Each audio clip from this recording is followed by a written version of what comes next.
Qual vai ser a Akuma no Mi do Serafim do Mihawk para dar um trabalho absurdo pro Zoro? O Sunny ainda pode ser substituído até o final da história? Os Mugiwaras ainda vão para Elbaf? E se forem, qual vai ser o power-up absurdo do Usopp? E para fechar, por que o Luffy come muito? Nós vamos comentar sobre tudo isso nesse vídeo aqui. Se você ficou curioso, segue comigo e acompanhe esse vídeo até o final. Fala galera, meu nome é Lucas, mais um vídeo aqui hoje respondendo as suas perguntas. As perguntas que vocês mandaram lá na comunidade do canal, lá no meu Instagram ou aqui embaixo nos comentários desse vídeo. Então já deixa sua pergunta aqui embaixo nos comentários para o próximo Sogeking Responde. Eu acredito que elas podem aparecer e eu vou responder. Por enquanto já deixa aquele likezão, se inscreve no canal se ainda não for inscrito. E agora sem mais enrolação, bora pro vídeo.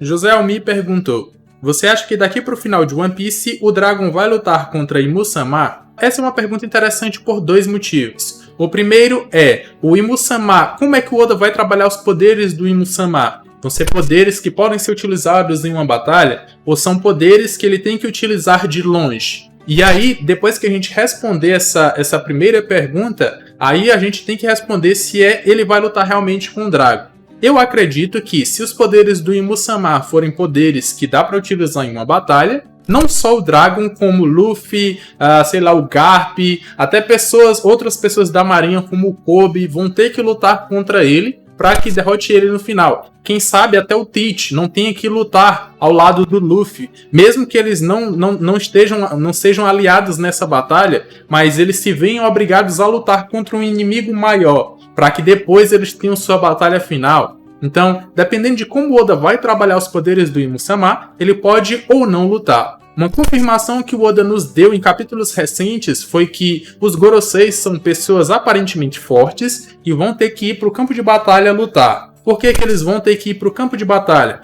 Porque eles são a maior autoridade quando se fala ou em relação aos serafins. E ordens por Dendemushi não vão funcionar. Então, para que eles tenham o ápice do poder dos serafins ao lado deles, os Goroseis têm que estar nas principais batalhas. E para estar na principal batalha, ele tem que ser forte. Porque senão acontece o que aconteceu com o Sentomaru. O Sentomaru foi derrotado pelo Rob Lute e teve a chave de comando dos serafins tomada para ele. Porque a maior autoridade foi derrotada e não poderia dar mais ordens. Então os Goroseis são fortes, vão ter que ir para o campo de batalha lutar. E, consequentemente, o Oda pode revelar sim, o Imu-sama também vai ter que ir para o campo de batalha. Cebola perguntou: qual seria o tipo de Zoan de uma Akuma no Mi do Rei dos Mares? Exemplo, seria uma ancestral, carnívora, mística e comuns? Porque antes de falar que é uma pergunta óbvia, deveríamos lembrar que nem sabemos tanto assim sobre os Reis dos Mares, porque só vemos eles habitando os mares, e nem recebemos tanta informação. Então eles poderiam ser ancestral e ter habitado junto com os dinossauros. Sua pergunta na verdade é bem interessante. Eu vejo que a denominação para cada um dos tipos de Zoans se dá pelas características que aquele animal dá para aquela pessoa. Por exemplo, as normais são animais normais que ainda hoje existem no mundo de One Piece e a gente vê esses poderes em animais. As Zoans ancestrais são de dinossauros que em algumas ilhas já foram extintos, mas que ainda existem e dão características como tamanho gigantesco, pele mais dura e até um ataque mais forte. As Zoans míticas dão um poder que, além de ser um animal, tem uma característica de Zoan ou paramécia. Então essa denominação só serve para mostrar a característica que aquele poder dá para aquela pessoa. Agora, se a gente for levar em conta as características dos Reis dos Mares, que dariam para uma pessoa se elas fossem, ou se eles fossem transformados em Akuma no Mi, a gente vê que os Reis dos Mares não têm a resistência dos ancestrais, então não poderia entrar lá. Eles não são animais que a gente normalmente vê nas ilhas, vê nos mares, mas não nas ilhas. Então não poderia ser do tipo normal, não dá o poder de uma paramécia ou o poder de uma logia aliado à transformação em um animal, então também não pode ser mítica. Então eu acredito que se os Reis dos Mares, ou tivéssemos Akuma no Mi dos Reis dos Mares, teria uma denominação diferente, levando em conta as características que eles têm. Então eu colocaria ali como zonas aquáticas, ou zonas de seres do mar, ou alguma coisa do tipo, uma denominação totalmente nova, levando em conta as características deles, que dão poderes ou que dariam características totalmente diferentes dos outros tipos. Então seria uma denominação nova. Marcos perguntou: e se a Akuma no Mi do Serafim do Mihawk for aquela que enferruja as coisas? Cara, existem alguns poderes que a gente poderia dizer que são poderes que poderiam ser do Serafim e do Mihawk. E normalmente eles estão ali na esfera, em volta do Vegapunk, ou na sua área de influência, onde ele pode ir lá, pegar o DNA daquela pessoa e retirar o seu poder, ou recriar o seu poder, dando para o Serafim. A gente viu isso com o Serafim do Jinbe, que ele tem a Akuma no Mi, ou a cópia da Akuma no Mi do Sr. Pink, e com a Serafim da Boa Hancock, que tem a cópia da Akuma no Mi da Boa Hancock. Então a gente tem que pensar em poderes que englobam essa esfera dos Chichibukais, dos marinheiros, dos prisioneiros de Impel Down, e poderes que estão dentro deles podem, ou um deles pode ter ido para o Serafim do Mihawk. Eu consigo ver alguns que o Oda colocaria nesse Serafim. O primeiro deles, que foi uma ideia bem legal que você colocou, é se ele tivesse realmente a Akuma no Mi da Ferrugem. Mas eu vejo que esse poder não seria tão apelão nele, porque hoje em dia a gente tem o Haki do Armamento. E se ele lutar contra alguém que tem um Haki do Armamento mais forte que o dele, essa ferrugem não vai funcionar nas espadas ou no aço dessa pessoa, e aí não vai conseguir dissolvê-la. Então esse não é um poder tão apelão, mas seria legal o Serafim do Mihawk ter. O poder da Barabara no Mi do Bug, que é o poder de se dividir. Mesmo cortado com uma Kokuto, ele não tomou o dano. Isso aí seria legal se o Serafim do Mihawk também tivesse, tornaria ele muito mais apelão. Também consigo ver ele com a Akuma no Mi do Aço. O Das Bones, ele já foi preso em Impel Down. O Vegapunk poderia ter tido acesso ao seu DNA, e aí pode ter retirado esse DNA para dar para o Serafim do Mihawk. E aí, além da resistência de ter um corpo com características dos Lunarianos, ter sido modificado tecnologicamente para se tornar um ciborgue, também tem um corpo de aço, dados os poderes do Mr. One. E aí esse também seria um poder legal para ele. Então a gente já tem aqui 3 poderes que caberiam muito bem com o Serafim do Mihawk. Krakas perguntou: Sogeking, qual power-up você quer que o Sop ganhe em Elbaf? Espero que esse arco aconteça. Ainda mantenho as esperanças que um dia o Sogeking aparecerá em algum arco com toda a sua glória e salvará todos os Mugiwaras. Primeiro, com pés no chão, acredito que um power-up legal para o Sop seria o Haki do Armamento, coisa que ele ainda não mostrou. Ele já mentiu sobre o Haki do Rei. Seria legal um covarde despertar o Haki do Rei, e esse também seria um power-up legal para ele. Além do Haki da Observação Avançado, para prever o futuro, saber onde o seu inimigo vai e já mandar um tiro para lá antes dele ir para lá. E aí, quando ele chegar no local, ele só vai de encontrar o tiro que o Sop já lançou. Já pensou? Isso seria muito legal. Agora, em relação ao arco de Elbaf, ficou muito difícil, eu acredito, que dos Mugiwaras irem para esse arco. Até porque, geralmente, os Mugiwaras não vão para uma ilha que um outro supernova já passou e já fez um estrago. A gente tem como exemplo ali Punk Hazard, que os Mugiwaras foram para lá e tinha o Law, e tudo após isso, consequentemente, foram coisas relacionadas ao Luffy e o Law. Mesmo assim, os Mugiwaras tendem a não ir para uma ilha onde já aconteceu de um supernova passar por lá. E o Kid tá indo para essa ilha agora. Eu não sei se depois do estrago que ele fizer em Elbaf, se os Mugiwaras ainda vão para lá. Mas se for confirmado que é o território do Shanks, existe grande possibilidade que esse arco aconteça. E se o Sop for para lá, aí a gente pode ter a outra mentira do Sop, que é relacionada a martelas. Ele levantando um Mjolnir, sei lá, isso aí seria legal de acontecer. Além de que o Sogeking também é uma das mentiras do Sop. E se as mentiras do Sop são prelúdios do que vai acontecer no futuro, muito provavelmente existe um rei dos atiradores e os Mugiwaras podem encontrar ele em algum momento. Quem sabe seja até o pai do Sop, que pode ser o maior atirador ou o deus dos atiradores dentro do mundo de One Piece. Davi Correia perguntou: você acha que existe a possibilidade do Enel voltar com algum power-up? Eu gostaria muito que ele voltasse, mas não como vilão, e sim com algum propósito diferente. O básico do básico que o Enel tem que ter quando voltar é pelo menos o Haki do Armamento. Mas aí a gente pode pensar que se ele já era um mestre no Haki da Observação, ele pode ter ou possa ter aprendido o Haki da Observação Avançado, para assim se tornar mais forte. Ou então, quem sabe, ele até tenha aprendido o despertar durante a sua estadia lá na Lua. Agora, se ou quando ele voltar, se ele vai ser inimigo dos Mugiwaras ou não, vai depender do que ele quer para o seu futuro e do que ele aprendeu lá na Lua. Dependendo das suas ambições, depois do que ele aprendeu lá na Lua, ele pode ser aliado dos Mugiwaras ou não. O Rob Lute voltou, depois de já ter sido derrotado pelo Luffy, voltou mais forte, voltou desperto, só que ele continuou sendo inimigo dos Mugiwaras, e acabou sendo humilhado pelo Luffy nos últimos capítulos do mangá. E aí vai depender para o Enel também, o que ele quer. Muito provavelmente existe uma teoria aí que ele vai lutar contra o Dragon, representando o Fuijin contra o Raijin. O Raijin seria o Enel versus o Fuijin, que seria o Dragon utilizando os poderes de uma Kazekage no Mi. Dependendo disso, ele pode voltar como um vilão também. Titanos perguntou: há alguma possibilidade do Teach realmente ter adquirido os poderes de uma terceira Akuma no Mi? Ou ele pode ter apenas um poder secreto que ninguém viu ainda? O Oda normalmente brinca com o número 3 e o Teach. Eles estão intimamente relacionados dentro do mundo de One Piece. 3 dentes faltando, 3 caveiras na sua bandeira, 3 pistolas, 3 tranças na sua barba e por aí vai. Isso aí pode ser um foreshadowing do Oda para o Teach ter 3 poderes dentro do mundo de One Piece. Isso não seria algo absurdo, ele já comeu 2. Não que ele comeu 2 frutas, mas que ele tem 2 poderes. Então ele poderia ter 3 poderes. O que é que impede isso? Já que o Oda não explicou o porquê que ele pode ter 2 poderes, pode ter mais de um poder. Então, realmente ele poderia vir sim a comer uma outra Akuma no Mi para se tornar ainda mais forte. Só que nisso existe um problema.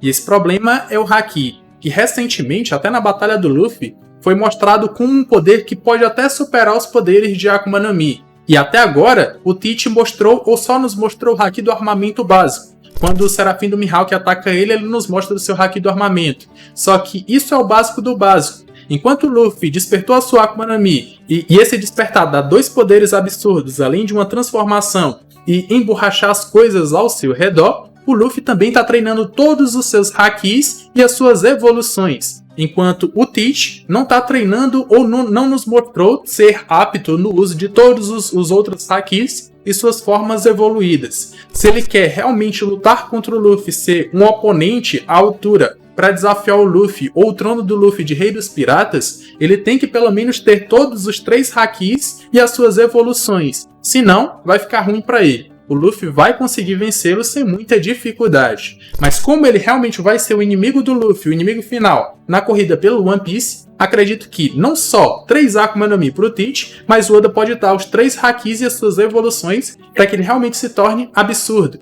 E aí ele possa lutar contra o Luffy. David S. perguntou: onde tu comprou esses action figures? Quero comprar alguns também. Respondendo a sua pergunta, esses aqui eu importei do Japão, em lojas do exterior. E aqueles ali eu importei dos Estados Unidos ou de lojas aqui no Brasil mesmo, porque eles são Funko Pops de One Piece. Mas o nosso canal tem uma lojinha de action figures de One Piece. Ainda não tem Funkos Pops lá, que eu ainda vou colocar, mas tem figures de One Piece que nem desse lado aqui. E se você quiser adquirir o seu, vai ser o primeiro link aqui embaixo na descrição. Você pode ir lá, você pode adquirir, vai ser uma compra internacional com frete grátis e o figure é original, é garantido que vai chegar na sua casa. É o primeiro link aqui embaixo na descrição e a nossa lojinha aqui do canal. Anime Games perguntou: gostaria de saber se o Garp, se fosse com toda a força dele, poderia matar o Teach com um soco, porque os ataques dos 3 almirantes não deixaram nenhum arranhão no Marco depois de Marineford. Mas o soco do Garp, sim. Calma lá na questão de derrotar o Teach com um soco só. Se ele fosse, ele não vai empalar o Teach, não.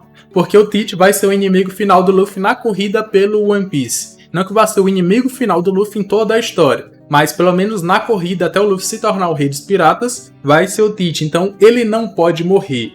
Mas eu concordo que o Garp ele é um inimigo natural, entre aspas, né? Pro Teach, porque o Teach não tem a intangibilidade das Logias e recebe 2 vezes mais dano quando atingido. E aquilo que pode fazer frente às Akuma no Mi é o Haki. E o Garp, não tendo Akuma no Mi, a gente pode considerar que no seu auge, ele fazendo frente com o Rei dos Piratas e ele também não tendo Akuma no Mi, os dois são o ápice, ou foram o ápice do uso dos Hakis dentro do mundo de One Piece. E o Garp ainda pode ter aquela força escondida para que ele possa lutar contra o Teach. E é verdade também que ele foi efetivo contra o Marco lá em Marineford, enquanto os almirantes não foram. Mas no caso dos almirantes, não é que eles não sejam tão fortes ou que eles não tenham um Haki tão forte quanto o Garp.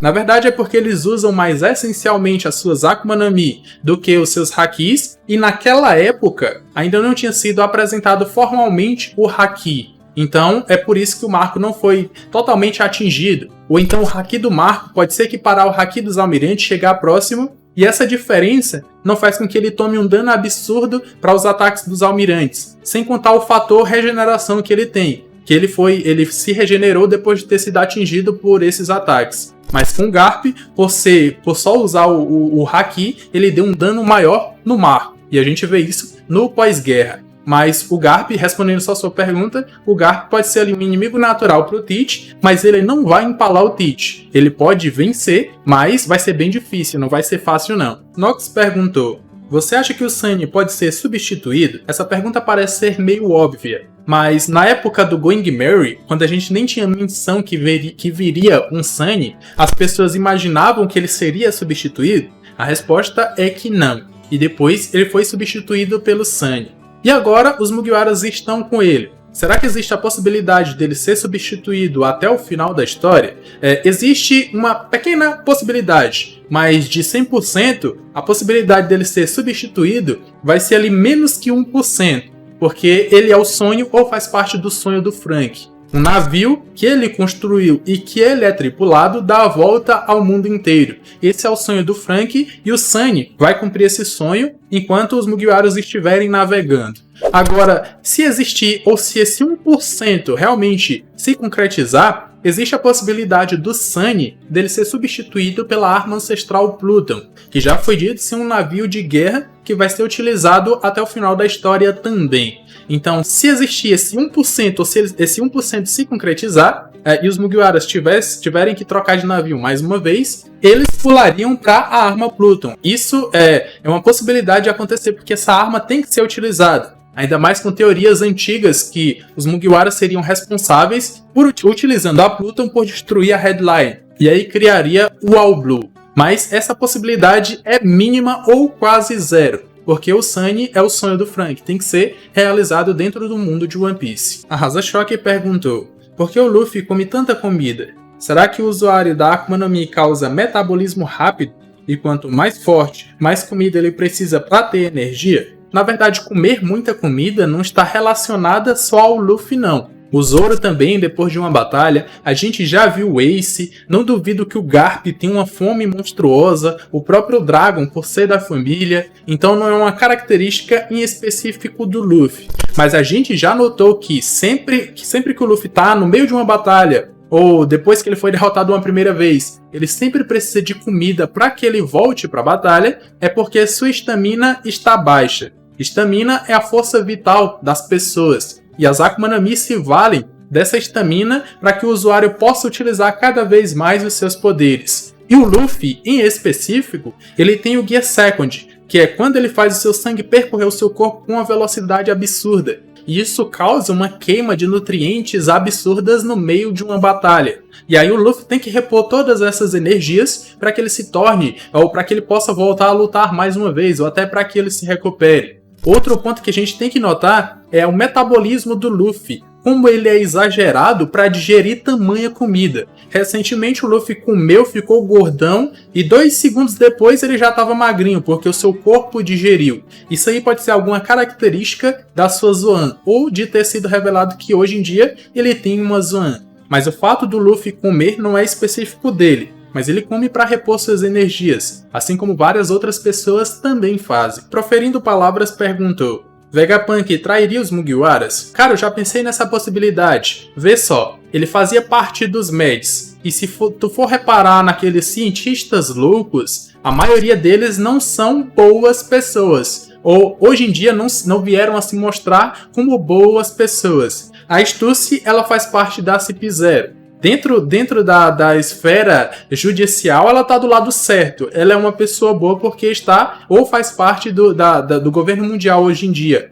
Mas como pessoa, ela não é uma pessoa relativamente boa, não. A gente vê o Judge, o que ele fez com seus filhos, com a sua esposa, e como ele rejeita o Sanji até hoje. A gente viu o Queen e as pragas que ele criou, ou vem criando. O Caesar Clown, o tanto de coisa ruim que ele já fez de experimento matando outras pessoas sem problema nenhum, ou sem estar mal consigo mesmo. E agora o Vegapunk, ou os Mugiwaras estão relacionados com o Vegapunk. Eu não duvido nada, não que eu estou dizendo que ele é uma pessoa ruim, ou que ele venha a se mostrar uma pessoa ruim no futuro, até porque ele tem uma relação antiga com o Dragon, então eu não acredito que ele seja realmente uma pessoa ruim, só que ele é o tipo de pessoa que ele não mede as consequências das suas ações, ele faz pelo bem da ciência e não tá nem aí com o resultado daquela ação ou daquele experimento e como ele vai ser utilizado pelas pessoas no mundo de One Piece. Ele não tá nem aí. Ele só quer que a ciência avance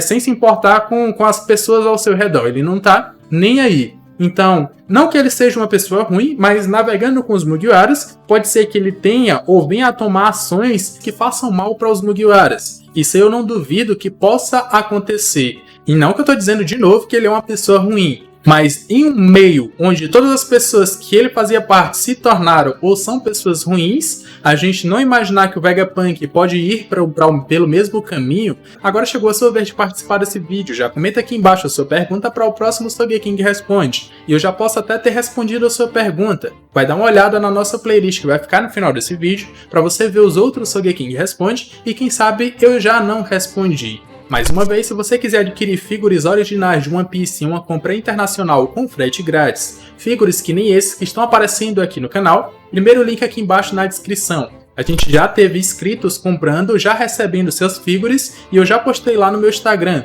várias pessoas que já compraram. Primeiro link aqui embaixo na descrição. Tô deixando aqui na tela final os últimos 2 vídeos que eu acredito que vocês vão gostar. Eu me despeço por aqui, um abraço e valeu!